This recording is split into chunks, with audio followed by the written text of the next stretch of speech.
This is the GM Futurliner No. 10. Well, this truck matters because it has to do with this country and the future of this country way back in the 30s when we had a major depression going on. It was looking into the future and all exciting technological advances that were taking place at that time. But only a few people knew of these technological advances, and they had to get the word out to the public. This is a day of days in General Motors. And for 60-some alert young college graduates and veterans of the nation's armed services.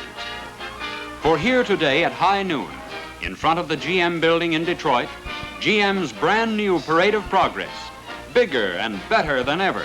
Behind the gleaming panels of those Futurliners are wonders to behold.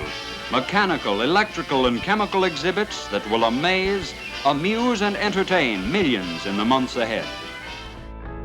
Notice it's called a Futurliner, and that's because that's exactly what it was. It was looking into the future. And the idea of taking special displays around the country started in the Chicago World's Fair in 1933-34. They had the Century of Progress, which was the World's Fair title and theme. When Charles Kettering, who was the chief engineer of GM, was walking around looking at all the displays about future technological events happening in the country, and he finally turned to his staff and said, how do we package this and take it out into the nation? And he created what was called the Parade of Progress. The program was so successful that they decided to expand it, and they created 12 Futurliners. After World War II, all the Futurliners were brought into the GM shops, and they basically updated them. They put new drivelines in them, and No. 10 Futurliner was one of those. Here it comes, the Parade of Progress. Now on nationwide tour, this colossal caravan of 44 vehicles, including 12 specially designed Futurliners, carries the big show and its personnel from city to city to give a better appreciation of the vital role of science in the American way of life. The show attracted millions of people. It had advanced publicity in every town, and it was free, and it was quite a spectacle to see these 40 red trucks and cars. Soon the Futurliners are opened up and the different exhibits made ready for the show. The many dramatic demonstrations and mechanical exhibits, such as these now being set up, are designed to prove that American genius is still very much alive, and to start American youth thinking. Well, they would smile, and they were looked at like they in awe, like they just couldn't believe, there was such a thing. Nobody ever saw anything that looked like a Futurliner before. Each Futurliner had a different display in it, a different theme. No. 10 Futurliner had two major displays. The first display was the Soapbox Derby. The other display was the Fisher-Body Craftsman's Guild display. Now this display was geared toward designing future automobiles. Some of the other displays included cutaway jet engine. One had a modern living room with a working TV. In this golden age of progress, the past is but prelude. And it is our hope that somewhere we have set a boy to dreaming and set him on a road of usefulness and service to himself and his fellow men and his country. The 12 Futurliners were built in the late 30s, early 40s. The chassis driveline was built in the GMC truck and bus coach plant up in Pontiac, Michigan. The Futurliner tires are truck size. The unique thing about them is the Futurliner has 8 wheels. But it also has dual front steering wheels. And each of those front wheels has its own set of bearings, has its own set of brake shoes. I don't know of any other vehicle that has ever been put out that had that type of dual front wheels. The Futurliner has some other unique features too.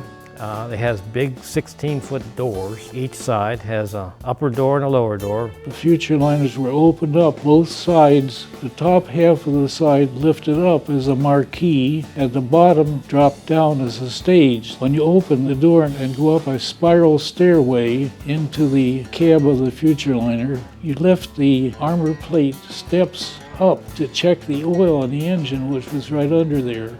The seat was in the middle of the cab, not on the left side. A top that raises hydraulically about 6 feet high with a bank of fluorescent lighting tubes. Those were used to light the show and still used for that. One of the forecasts of future technology was the television. And by 1956, people were getting the televisions in their homes, and they were spending less time going out to a fairground to see a special display like the Futureliner's arriving. The attendance kept dropping and dropping, and they just thought that it's not worthwhile to continue. And after 1956, GM started disposing of the Futurliners. 2 were given to the state police, and they used them as safety vehicles in the state of Michigan, and others were sold to dealerships as rolling advertisements. A lot of them ended up in junkyards. Fortunately, one person in Chicago decided to start collecting a few of them. His name was Joe Bortz, and later he donated number 10 to the National Automobile Truck Museum of the United States, which is located in Auburn, Indiana. Well, the museum, like most museums, didn't have the money restored, but they did put it in their backyard, hopefully someday finding the means to restore it. Well, over time I got the people together and we started restoring it. It was a great experience because it's a very unusual vehicle. It sort of took over my life for a few years. As we started the restoration, we started with just a couple of people. Old car people would hear about the project and they would drop by to see what was going on. And the next thing you know, they would have a wrench in their hand. We wanted it to be fun. And as we went along, the expertise that we needed showed up. And it was a fun job because not only were we restoring a historic vehicle, we were learning its history at the very same time. Well, the whole project took 7 years.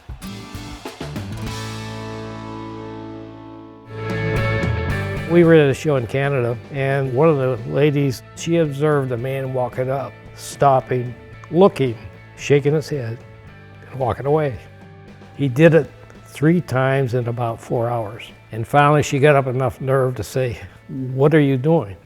And he said, "I'm trying to figure out where I saw this as a kid." And then finally the light came on to him. And he remembered as a little kid, his dad taking him there. I am Don Mayton, and this truck matters.